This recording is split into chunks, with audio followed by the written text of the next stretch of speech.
Liz from Night Owl Crafts Australia, and this is Tosh, my able assistant.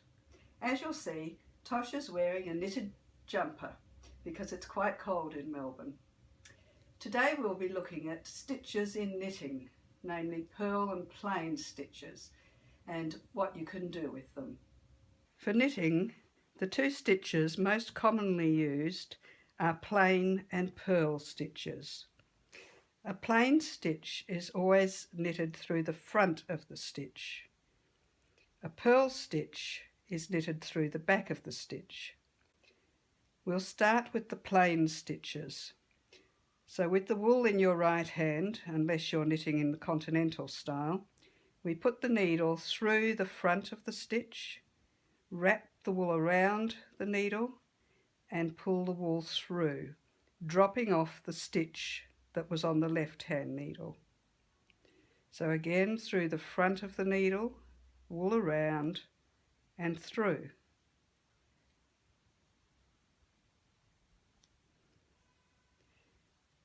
You can tell what type of stitching was in the row before by the way it looks. Plain stitches will have this sort of V look to them. Purl stitches will have a bar across them like this. So we will keep knitting plain stitches until we come to those purl looking stitches.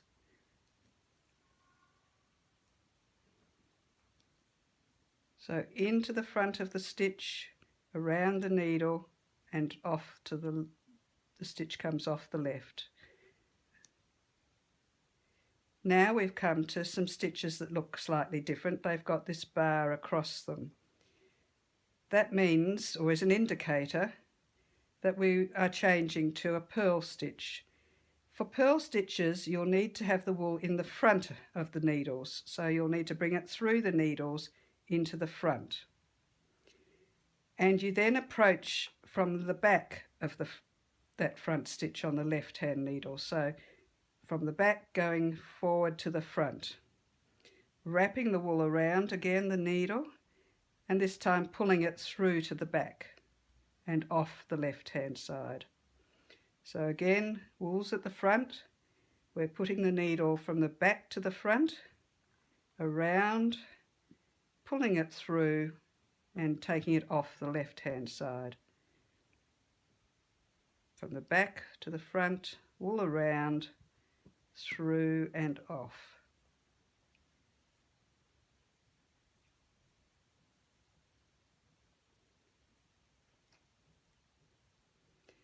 If we were to choose to change at this point and do some plain stitches, you would just move the wool back to the back through the needles and go in from the front of the stitch on the other left hand needle.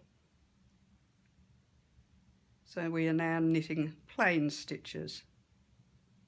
Changing again, bringing the wool through to the front between the needles. We're changing to doing a purl stitch by coming in through the back of that front stitch on the left hand side, from the back to the front. Changing now to a plain stitch.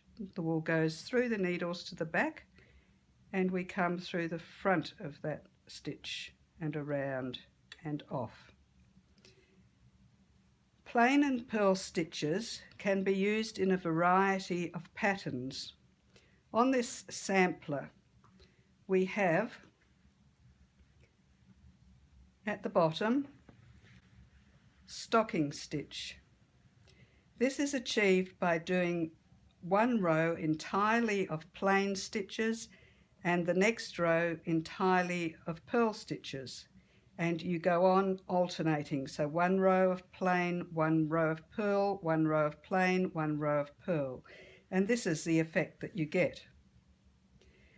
The reverse of this stocking stitch can also be used on the outside of a garment, and this is what it looks like. It looks a little bit like a garter stitch, but it is smaller and perhaps neater than a garter stitch. Another form of stitching is the garter stitch, and this is the garter stitch in this section. To get a garter stitch, you knit every row just as a plain stitch. So plain one row, plain the next row, and so on. Going on up, we come to a section which is rib. This is most commonly used on neckbands, wristbands, such as in this jumper. That's a section of rib. It's used on these areas of the jumper because it tends to pull inwards. And as you can see on this sampler, it's looking a bit like an hourglass. The rib will pull the wool in slightly and give it a bit of an elastic feel. To achieve rib, you knit 2 stitches of plain, 2 stitches of purl, and alternate. So 2 stitches plain, 2 purl, 2 plain, 2 purl, and on through the row. When you reverse and come back again, any stitch that looked like a knit stitch, you knit. Any stitch that looked like a purl stitch, you purl. Going on up the sampler, we come to another section called moss stitch. This is achieved by alternating 1 plain, 1 purl, 1 plain, 1 purl along the entire row.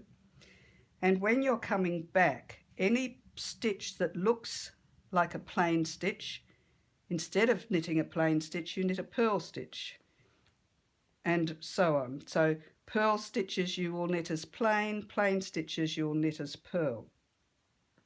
And you get this bobbly effect. Plain and purl stitches can also be used to put patterns into what you're knitting. And just by alternating the number of plains and purls, we've achieved this sort of a pattern where you get a bit of a zigzag going across the wool. So there's numerous ways that you can use plain and purl stitches to get the effect that you want. Once you've mastered plain and purl stitches, then you can go on and do other patterns that are more complicated. One point to make is if you're running out of wool and having to join another ball, always join it at the edge of your knitting, not in the centre of your knitting.